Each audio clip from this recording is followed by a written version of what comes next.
Assalamualaikum warahmatullahi wabarakatuh. Pemirsa, selamat berjumpa lagi dengan saya dari channel Apik Al-Malik. Pada hari ini kita tidak seperti biasanya. Kalau kemarin-kemarin kita berada di hutan rimba atau di bukit-bukit, untuk saat ini kita berada di area perkebunan teh. Yang pada hari ini kita akan mengeksplor bagaimana kegunaan teh ini bagi tubuh kita. Namun sebelum kepada mengeksplor nanti bagaimana khasiat tentang teh ini, pemirsa, sebelum melanjutkan kita pembahasan tentang tanaman teh ini dan kegunaannya, saya harapkan kepada pemirsa untuk subscribe, like, and share terlebih dahulu. Pemirsa, alhamdulillah kita pada saat ini berada di kawasan perkebunan teh PTP 12 Ranca Bali, Bandung, Jawa Barat. Alhamdulillah dengan suasana yang sejuk, kita pada saat ini bisa berada di area atau tengah-tengah area kebun teh ini. Sesuai dengan tema pada hari ini, kita akan membahas tentang bagaimana kegunaan teh ini. Pemirsa, mungkin pemirsa juga pada mengenal bagaimana tanaman teh ini berada, karena tanaman teh ini sudah berada sekitar beberapa ratus tahun yang lalu di tanah air Indonesia ini. Mula-mulanya tanaman teh ini dibawanya awalnya kan dari daerah Jepang pada waktu itu, dengan dibawa bijinya oleh salah seorang ilmuwan daripada negara Jerman, dan pada waktu itu ini dijadikan sebagai tumbuhan untuk diobservasi. Pertama kali diobservasi ini ada di Kebun Raya Bogor pada tahun 1694. Nah, teh berkembang di Indonesia ini secara meluas itu pada tahun 1828. Baru tanaman teh di Indonesia mulai dikembangkan. Tadinya ini tanaman teh ini sebagai tanaman hiasan saja, karena dengan bentuknya yang kerdil atau bonsai lah bahasa kita sekarang di Indonesia.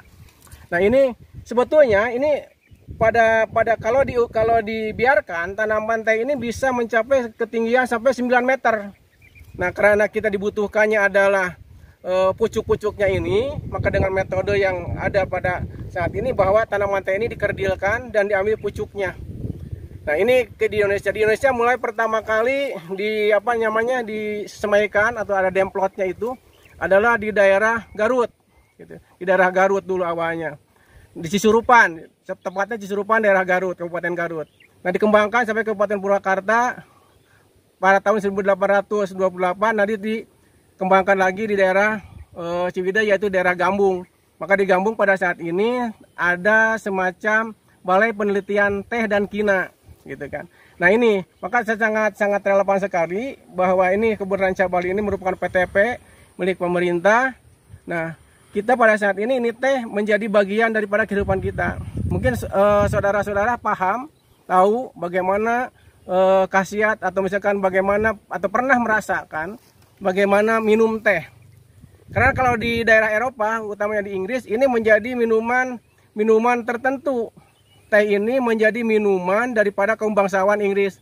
Maka pada pagi harinya bukan kopi morning di sana, tapi tea morning. Nah, ini pada waktu itu, sampai saat ini, bahwa ini teh menjadikan barang istimewa di daerah-daerah Eropa.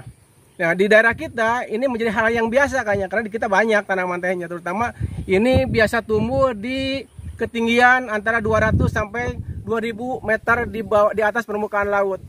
Jadi tanaman teh ini termasuk tanaman-tanaman di daerah musim tropis atau daerah iklim tropis.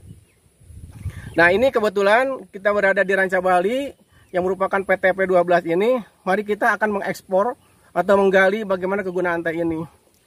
Nah, yang diambilnya teh ini tidak banyak, hanya 3 sampai 4 batang dari 3 sampai 4 pucuk, bukan 4 batang, maaf. Nah, 3-4 pucuk ini dijadikan berbagai macam teh. Diambil dipetik. Ini ada pegawai-pegawai khusus dari orang-orang kontrak istilahnya kalau di daerah kita di sini. Nah, ini khusus pada pagi hari itu memetik pucuk teh ini. Ya, diambil tiga daun seperti gini. Nah, dari semua ini ada punya kegunaan gitu kan. Ada disebut nanti ada teh hijau. ada juga teh hitam, ada juga teh putih, ada juga teh olong. Nah, dari sejenis ini bisa dimacam-macamkan. Seperti teh hitam itu karena adanya fermentasi yang full teh hitam itu. Jadi ini difermentasi dulu sebelum sebelum diolah, itu difermentasi dulu. Nanti setelah fermentasi beberapa lama, akhirnya ini dibuat menjadi dimasukkan kepada alatnya atau di oven, di sana digiling. Ada juga teh olong. Teh olong itu adalah setengah fermentasi. Nah, kalau teh hitam itu sama teh olong warnanya, kalau nanti kita diseduh dengan air gitu kan, diseduh dengan air itu warnanya akan merah. Dan nanti jadinya ini bukan hijau lagi, nantinya akan menjadi hitam. Tapi setelah hitam, kalau diseduh dengan air ini akan menjadi warnanya warna merah, warnanya warna tua, teh coklat. Nah, ini salah satu teh, kegunaan teh itu. Dan ininya pun, batangnya pun atau rantingnya pun ini bisa digunakan teh juga. Kalau istilah di kita di sini namanya bohea. Ini bohea. Ini juga warna, atau teh tubruk, rata-rata nggak pakai bohea kalau teh tubruk seperti itu. Tapi kalau teh untuk pucuknya yang 3 ini akan menjadikan teh kayak teh celup gitu. Nah, terus ada lagi teh hijau. Kalau teh hijau itu prosesnya tidak melalui fermentasi. Jadi teh itu langsung diambil, dikeringkan langsung diproses. Sehingga nanti ada penggulungan juga, nanti ini kayak gulungan-gulungan kecil ini, sehingga agak lebih besar daripada teh olong atau teh hijau, teh hitam.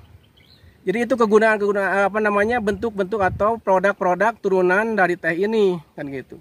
Kegunaannya banyak. Nah, dengan minum teh ini, kebiasaan minum teh ini akan memberikan efek yang cukup bagus. Tapi dengan catatan tidak berlebihan minumnya. Dianjurkan minum teh itu tidak lebih daripada 700 ml atau 900 ml per hari. Ini akan menjadikan, tapi dengan rutinitas, ini akan menjadikan bagaimana efeknya terhadap tubuh menjadi lebih bagus daya tahan tubuh kita. Karena di sini juga dari teh itu mengandung oksidan, mengandung juga vitamin, ada vitamin E, ada vitamin C dan vitamin A di dalam kandungan teh ini. Ini sangat berguna sekali. Tetapi kalau misalkan berlebihan, ya jangankan minum teh, minum air pun kalau berlebihan itu akan menjadikan masalah besar. Nah, maka itu sesuai dengan anjuran atau sesuai dengan hasil penelitian bahwa minum teh itu dianjurkan tidak lebih daripada 900 meter atau 750 sampai 900 ml per hari. Nah, itu seperti itu.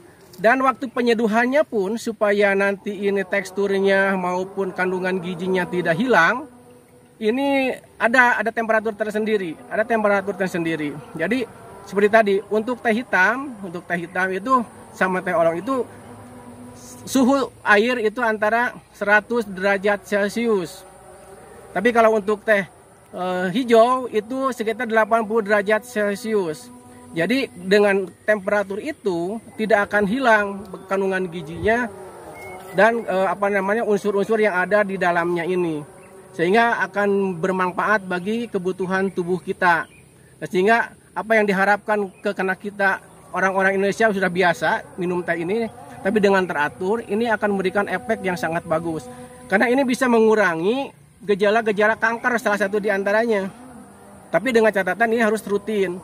Dan ini sifatnya adalah sebagai preventif saja, bukan kuratif, bukan pengobatan, tapi hanya pencegahan saja. Bagaimana mengkonsumsi teh ini sehingga imun tubuh kita menjadi kuat terhadap serangan-serangan penyakit, salah satu diantaranya adalah penyakit kanker yang tadi. Tapi diharapkan minum teh ini tidak boleh sebelum makan, tapi harus setelah makan. Karena sebelum makan, karena kafeinnya juga cukup tinggi ini teh. Tanaman teh ini atau air teh ini kafeinnya cukup tinggi. Jadi sehingga kalau kita makan atau minum teh sebelum makan, itu akan menimbulkan adanya gejala asam lambung yang lebih tinggi. Asam lambung yang lebih tinggi karena kafeinnya itu. Nah, ketika asam lambung lebih tinggi, ini akan berbahaya juga terhadap bagaimana pencernaan atau lambung yang yang kita punya. Nah, sehingga nanti lebih baik dianjurkan minum teh itu sebelum atau sesudah makan, bukan sebelum makan tapi sudah makan. Nah, itu pemirsa yang saya sampaikan. Kenapa saya ekspor pada hari ini?